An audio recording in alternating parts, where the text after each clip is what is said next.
comprensión y conocimiento. Sabiduría, comprensión y conocimiento. Ese es el plan que tiene Dios para nuestras familias. Tenemos que entender lo que Dios quiere. Nos está dando el manual, nos está dando las instrucciones y nosotros tenemos que tomarlas y ejecutarlas. Dice en el verso, dice, con sabiduría se edificará la casa.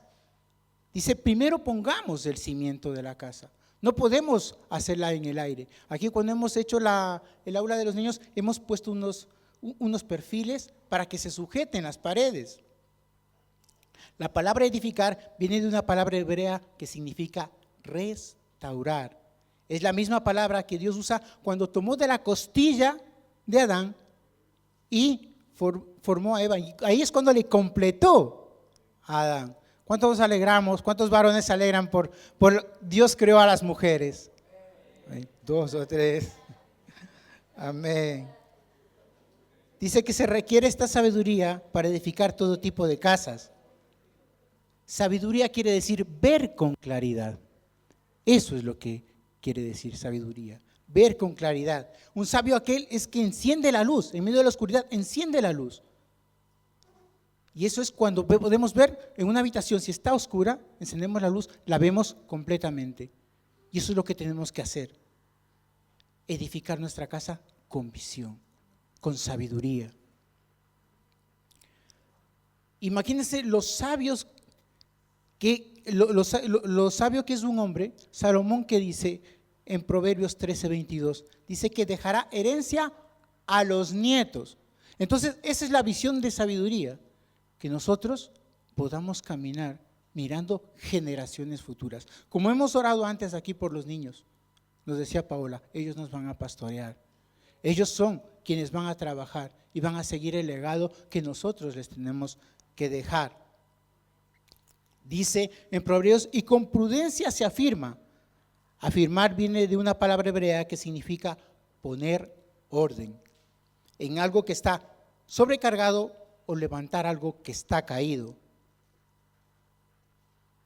Eso se hace con prudencia, que es una otra manera de traducir comprensión. Eso es lo que necesitamos, comprensión, sabiduría, comprensión. Dice, y con ciencia se llenarán las cámaras de todo bien preciado y agradable.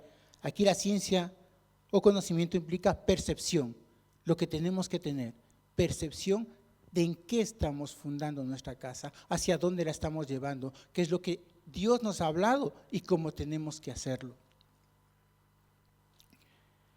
Pero todo eso, nosotros tenemos que mirar que nuestra familia esté fundada en eso, pero tenemos que empezar a mirar cómo están las raíces en nuestros hogares.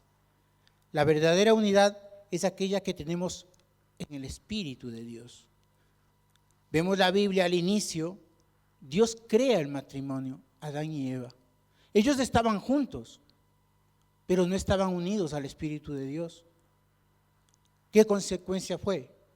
Que el enemigo vino y les atacó. Porque estaban juntos.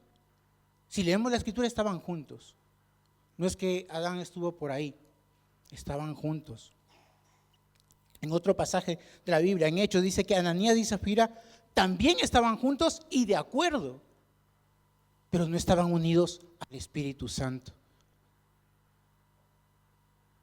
Estar juntos no quiere decir estar unidos, porque nosotros como hijos de Dios tenemos que saber que nuestra unión tiene que ser con Dios, con Cristo, con su Espíritu, para que Él nos ministre, Él nos direccione y entonces podamos caminar justamente hacia lo que Él desea.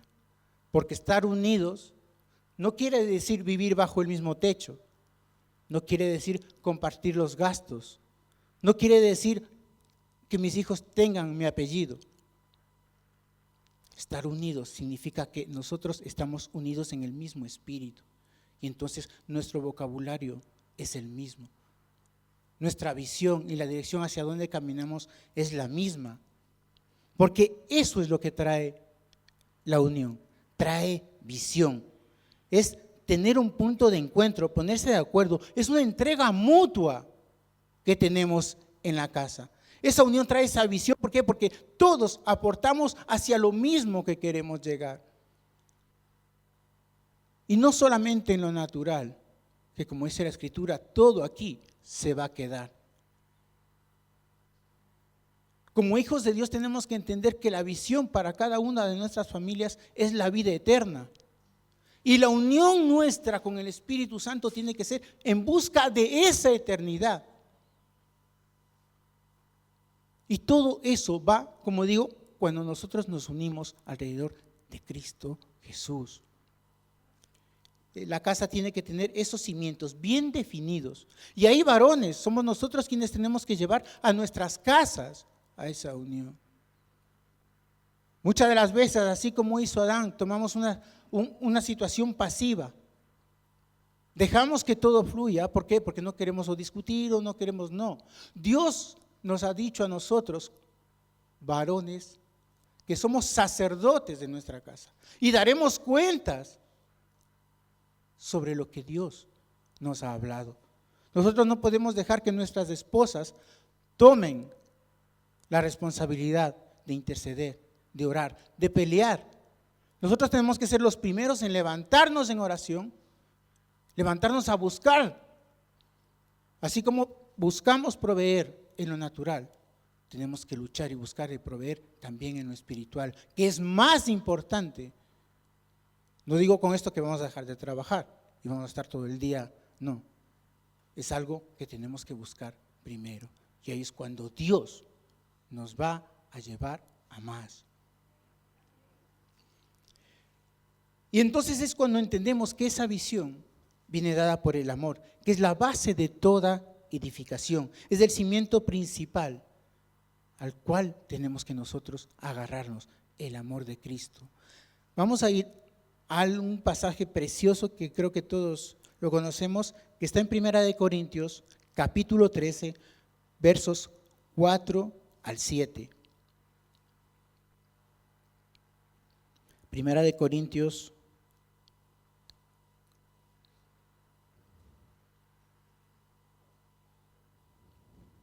capítulo 13,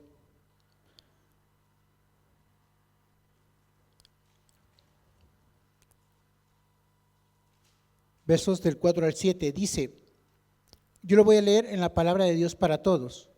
Dice, el amor es paciente y bondadoso, el amor no es envidioso, no es presumido ni orgulloso, el amor no es descortés ni egoísta, no se enoja fácilmente, el amor no lleva cuenta de las ofensas, no se alegra de la injusticia sino de la verdad, el amor acepta todo con paciencia, siempre confía, nunca pierde la esperanza, todo lo soporta. Ese es el amor que tenemos que tener en casa, con nuestra esposa, con nuestros hijos. Ese es el amor. Porque ese amor nos va a enseñar cómo tenemos que guardar. Yo creo que todos, y si hay alguien que diga, no, en mi casa no hay discusiones, por favor que levante la mano y me enseña el secreto. Todos tenemos discusiones, todos tenemos peleas en casa, aquí en la iglesia. Pero el fundamento de nuestra fe tiene que estar en eso, en el amor. Dice que el amor es paciente y bondadoso. El amor no es envidioso, no tiene envidia. No es presumido ni orgulloso. El orgullo, amados, aniquila el amor. Porque el orgullo viene a levantar nuestro ego. El amor no es descortés ni egoísta, no se enoja fácilmente. El Señor dice que airaos, pero no pequéis. O sea que podemos, pero tenemos que tener mucho cuidado. El amor no lleva cuenta de las ofensas. Como ayer aprendíamos en la clase, nos vamos a estar siempre anotando para luego cobrar facturas. Facturas de hace años, las guardamos y queremos pasarlas. No se alegra de la injusticia, sino de la verdad. El amor acepta todo con paciencia, siempre confía, nunca pierde la esperanza, todo lo soporta. Debemos tener claro qué fin tenemos y a dónde queremos llegar. Es sentarnos con ese amor de Cristo en nuestras casas de decir, ¿qué tenemos que trabajar? en qué estamos fallando, qué tenemos que potenciar, basados en el amor, porque yo puedo reclamarle a mi esposa muchas cosas y ella a mí. La corrección a los hijos no tiene que ser un machaque constante, porque los chicos hacen cosas bien también. Y muchas veces se nos olvida decirles con amor: hijo, lo has hecho genial, te felicito. Muchas veces el agobio del día a día, del trabajo, hace que solamente veamos los fallos. Y aún también, muchas veces en la iglesia, solamente queremos corregir a las personas y nosotros tenemos que llenarnos de ese amor para que Dios obre en nosotros. Porque muchas veces, como decía, nuestros padres nos hicieron daño. Nuestros padres, sin querer, muchas de las veces, dentro de su ignorancia, nos trataron mal. Y ellos hicieron heridas en nuestro corazón. Y entonces el amor que ahora tengo yo de Cristo me tiene que ayudar a sanar para yo no llevar eso a mi casa. Porque la unión, esa unión que trae Cristo Jesús, trae claridad, trae perdón, trae restauración. Ayer aprendíamos sobre el perdón. Aquí hago un paréntesis: no te pierdas la clase de matrimonios, asista a matrimonios. Ayer orábamos y sabíamos que Dios está rompiendo tantas cosas. Se ve en los rostros de los matrimonios cómo Dios está trabajando. Es un material buenísimo que estamos estudiando, así que no te lo pierdas. Cierro paréntesis. El Señor, por ejemplo, ayer aprendíamos que tenemos que perdonar en 4 direcciones. Pero perdonar no es un sentimiento, el perdonar no es algo que debo sentir, algo que no. El perdonar, al igual que el amor, es una decisión. Y yo tengo que decidir primero pedir perdón a Dios. Él dice que es misericordioso y nos perdona cuando vamos de corazón. Tenemos que aprender, tomar esa decisión, decir: Señor, perdón, me he equivocado. Necesito de tu perdón. Necesito que tú me sanes. Necesito que tú hagas obra en mí. Esa unión con Cristo trae ese afán de pedir perdón y muchas veces de perdonarnos a nosotros mismos, porque muchas veces estamos tan dañados que no nos queremos perdonar a nosotros mismos y nuestras oraciones no pasan del techo, porque tenemos dentro de nosotros ese dolor en el cual decimos: no tengo perdón. Nos creemos superiores a Dios. Él ya nos ha perdonado y nosotros no nos perdonamos a nosotros mismos. Tenemos también que aprender a tomar esa decisión de perdonar a quien me ha ofendido. Muchas veces es duro, te duele. Le decía a mi esposa: realmente te hace daño a quien aprecias, porque si a lo mejor la vecina del sexto un día te dice algo, bueno, te puede hacer algo, pero pasa. Pero si es tu esposa, es tu hijo, un hermano en Cristo al cual aprecias y te hace daño, dentro de ti pues se remueve algo. Y entonces uno tiene que aprender y decir: no, yo tengo el amor de Cristo. El Señor dice que no tengo que llevar cuentas de las ofensas.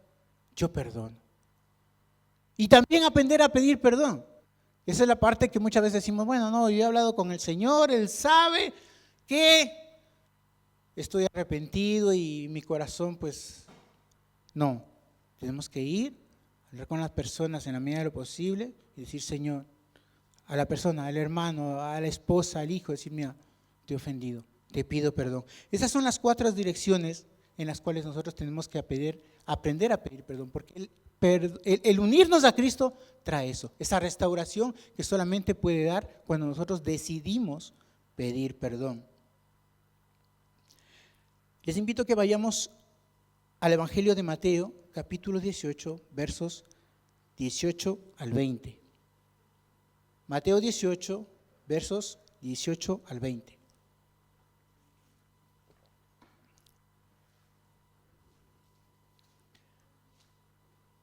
Ahí vemos cómo el Señor Jesús nos enseña 2 aspectos: el perdón y el poder del acuerdo, de la unión. Yo lo voy a leer en la palabra de Dios para todos. Dice, les digo la verdad, si ustedes juzgan a alguien aquí en la tierra, Dios los juzgará en el cielo. A quien perdonen aquí en la tierra, Dios también lo perdonará en el cielo. En otras palabras, si dos de ustedes en la tierra se ponen de acuerdo en pedir algo, pueden orar por eso, mi Padre que está en el cielo se lo dará, porque donde se reúnen dos o tres en mi nombre, yo estoy allí en medio de ellos. La unión de una familia, imagínense el poder que tiene cuando nos ponemos de acuerdo para orar. Y el Señor me hablaba tan fuerte del hecho de decir, qué bueno que es orar en familia. No solamente esperar el domingo a las 10 de la mañana para orar, para adorar, para alabar, sino que esa unión rompe cadenas, rompe cosas que puede estar anidando en tu corazón. El Espíritu Santo trae revelación cuando estamos orando en familia, trae sanidad. Y wow, me encanta como dice, mi Padre que está en el cielo se dará. Pueden orar por eso, mi Padre que está en el cielo se lo dará. ¿Quién lo cree? Obviamente cuando pedimos por el poder del acuerdo conforme a su palabra y sabiendo que la soberanía de Dios. No voy a pedir un Tesla para vanidad. Obviamente el Señor me va a decir, bueno, pero si yo, mi corazón y el de mi familia tienen necesidad, Dios la va a solventar. Porque hemos visto esos milagros aquí. Porque muchas de las veces hemos visto cómo Dios atiende cada detalle de nuestras vidas. Hemos visto sanidad. Cuando la iglesia se ha unido a orar. Te invito a que vengas el miércoles. No es un tiempo perdido. Es un tiempo maravilloso en el cual Dios se está moviendo y está obrando milagros. El poder del acuerdo en la oración en familia nos unirá y va a desatar un poder increíble. Pero amados, todo esto que estamos hablando de la unión, estamos hablando de orar juntos, estamos hablando del poder de Dios. Para que suceda, nosotros tenemos, padres, la responsabilidad de que nuestros hijos conozcan a Dios. Estos chicos que están aquí, que pasaron, que oramos por ellos, están conociendo a Dios. Pero ellos no están conociendo a Dios el domingo en la escuela dominical. Ellos están conociendo a Dios en sus casas cada día. Sus padres les están hablando de los milagros poderosos que el Señor ha hecho en sus casas.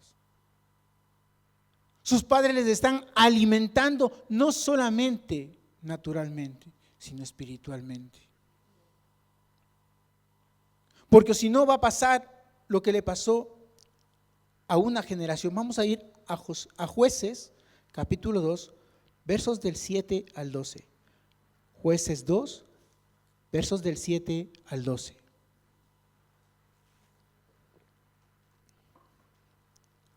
Dice la palabra de Dios. Los israelitas sirvieron al Señor durante toda la vida de Josué. Después siguieron haciendo lo mismo durante toda la vida de los ancianos que sobrevivieron a Josué. Esos ancianos habían visto todo lo que el Señor había hecho por el pueblo de Israel. Josué, hijo de Nun, siervo del Señor, murió a la edad de 110 años y fue enterrado en la tierra que le había tocado. Esa tierra estaba en Timnat Heres, al norte del monte Gaz, en la región montañosa de Efraín. Y ojo, iglesia, finalmente toda esa generación murió y nació una nueva generación que no conocía al Señor, ni tampoco sabía todo lo que Él había hecho por Israel. Así que los israelitas hicieron lo que no le agrada al Señor y adoraron a un Dios falso llamado Baal. Abandonaron al Señor, el Dios de sus antepasados, que los había sacado de Egipto, y comenzaron a adorar a los dioses falsos de la gente que vivían alrededor de ellos, y por eso el Señor se enojó con Israel. ¿De quién es la culpa de que esto haya pasado?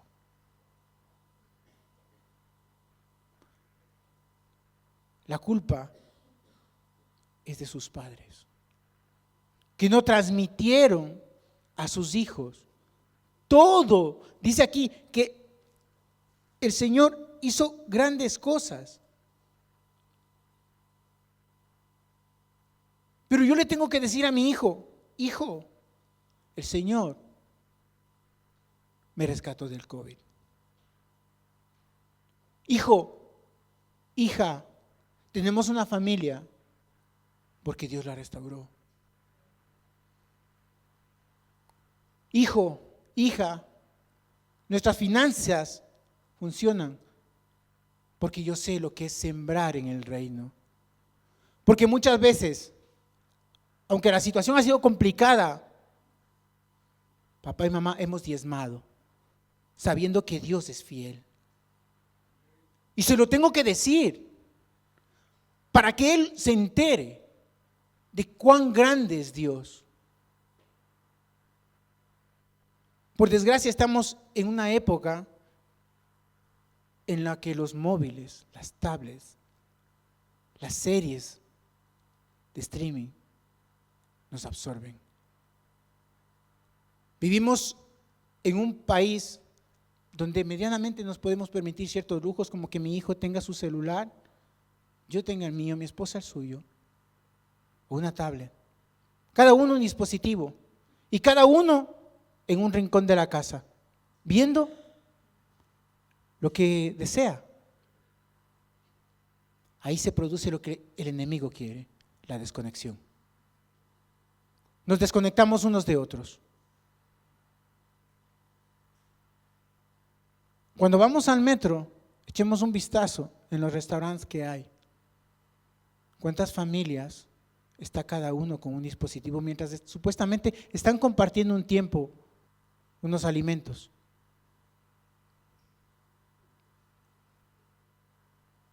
En casa, nos podemos sentar a la mesa y cada uno a su rollo. ¿O será mejor dejar todo a un lado y empezar a compartir? A hablar, decir, ¿cómo estás? Y esa unión va a traer algo grande y poderoso. Nuestros hijos van a saber dónde acudir cuando tengan dificultades. Saben dónde acudir, porque nosotros le hemos dicho dónde acudir. El mundo le va a dar soluciones simples, tal vez hasta fáciles, pero si ellos han hablado con nosotros, nosotros les hemos dicho quién es Dios, ellos van a empezar a rechazar todo aquello que no viene de Dios. En Deuteronomio capítulo 6, versos 6 y 9, en la Nueva Traducción Viviente dice: debes comprometerte con todo tu ser a cumplir cada uno de estos mandatos que hoy te entrego, dice el Señor. Repíteselos a tus hijos de vez en cuando, que lo hagan las maestras de la escuela dominical. Dice una y otra vez. Amada iglesia, dice aquí, habla de ellos en tus conversaciones. En nuestras conversaciones hablemos las cosas de Dios. Cuando estés en tu casa y cuando vayas por el camino, cuando te acuestes y cuando te levantes, átalos a tus manos y llévalos sobre la frente como un recordatorio. Escríbelos en los marcos de la entrada de tu casa y sobre las puertas de la ciudad. Eso es lo que tenemos que hacer. Hablar con nuestros hijos, crear ese vínculo, esa unión. A lo mejor llegamos cansados a casa y lo que nos apetece es tirarnos en el sofá y ver una serie de Netflix, un partido de fútbol, al niño darle la tablet, el móvil y que cada uno descanse. Eso va a romper la unión de la familia.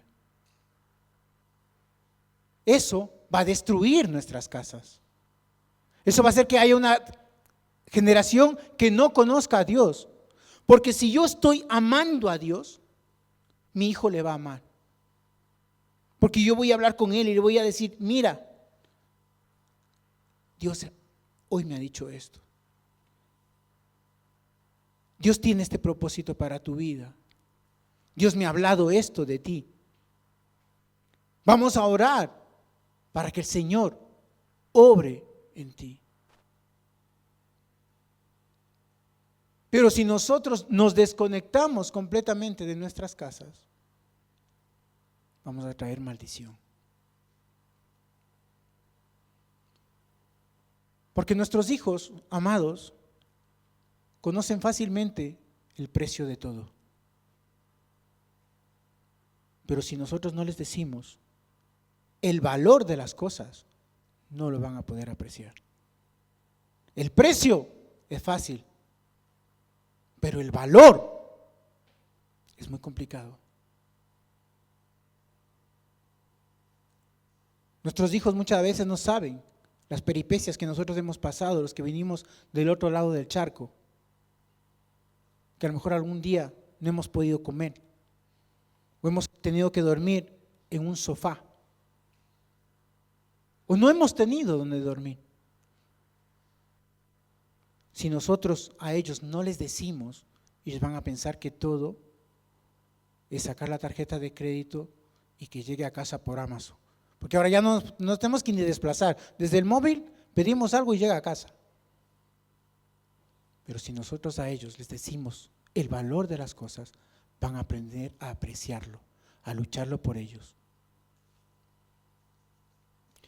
Y nosotros como padres tenemos que saber esa influencia que tiene el entorno en ellos. Entonces, nosotros nos tenemos que unir a Cristo como familia para hacer frente a las acechanzas del enemigo. Porque si nosotros a nuestros hijos no les decimos lo que Dios tiene para ellos, el mundo se va a encargar de decirle lo que tiene el enemigo para ellos. Como padres, un día la pastora, el grupo de hombres, nos pasó una gráfica de una estadística.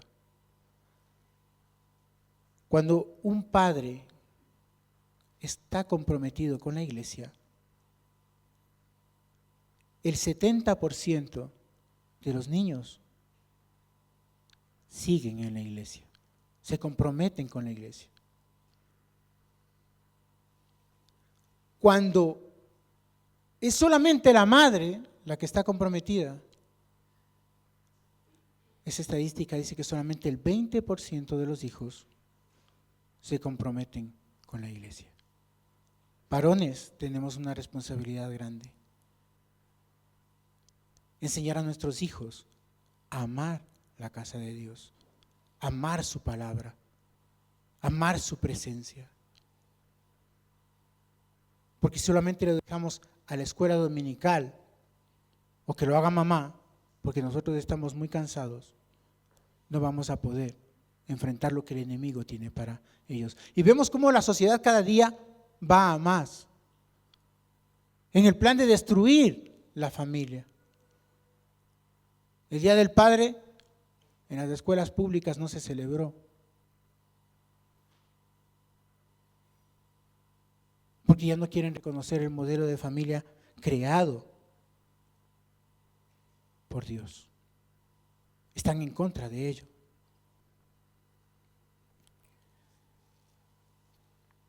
Vamos a ir a Nehemías capítulo 7, verso 3.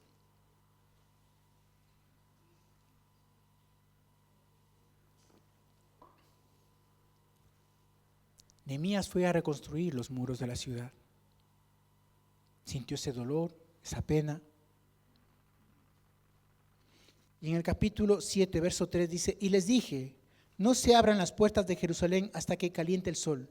Y aunque haya gente allí, cerrad las puertas y atrancadlas.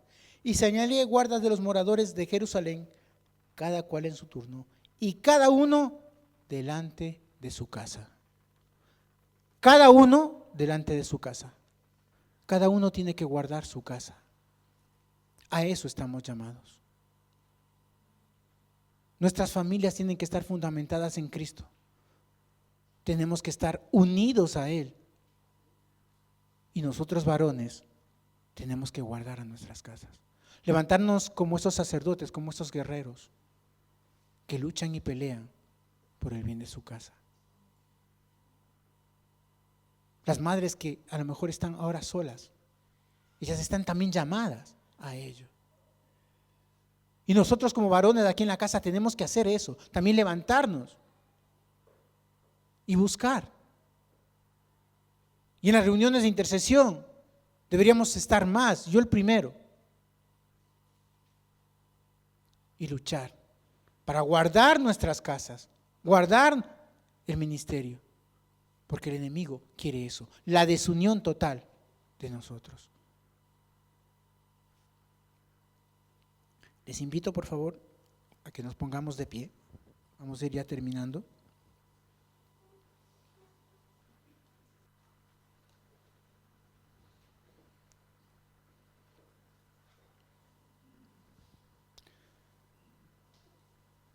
Para terminar, quiero contarles una historia. Dice que en el Everest, la gente que quiere llegar a lo más alto, madruga muy temprano, 3, 4 de la mañana. Madrugan, se alistan, toman sus equipos y empiezan a ascender. Y a cosa de unos 800, 1000 metros, hay un campamento base, donde todos hacen escala. Se quedan ahí tienen pues cosas calentitas, refrigerios. Y la gente dice que más o menos desde el 80, el 90% de las personas ya se quedan ahí, porque ven muy lejos la cumbre. Ellos se quedan ahí y hay ese 20, 10, 15% que ascienden. Hay una traducción que cuando llegan a lo más alto, se toca una campana. Y los que quedan en el campamento base sienten esa frustración, decir, lo lograron, yo me quedé aquí. ¿Por qué te digo esto? Oraba al Señor y le decía, Señor, dame una palabra. Muchas de las veces pensamos que nuestra familia ya está bien, no voy a hacer más, como estoy bien, no pasa nada. O peor, no hay solución, yo lo dejo así, total, convivimos. Pero Dios, amada iglesia, en Filipenses, capítulo 1, verso 6, por favor, guarda esta palabra que el Señor tiene hoy para cada uno de nosotros. Lo dice en la versión La Biblia, la palabra, y estoy seguro de que Dios, que ha comenzado en vosotros una labor tan excelente, la llevará a feliz término en espera del día de Cristo Jesús. Esa palabra es para ti, iglesia. Esa palabra Dios nos dice, luchemos por esa familia unida. Que la gente vea que nuestra familia sabe perdonar, sabe amar, pero sobre todo sabe servir al Rey de Reyes y Señor de Señores. Que cada uno de nosotros persevere y no se conforme, porque dice, estoy seguro de que Dios, que ha comenzado en vosotros una labor tan excelente, la llevará a feliz término en espera del día de Cristo Jesús. Iglesia, Dios está con nosotros. Cristo venció en la cruz. Hay cosas maravillosas para cada uno de nosotros. No nos desconectemos en familia. Unámonos y luchemos juntos. Porque esas familias van a ser realmente bendecidas. Te invito a ir.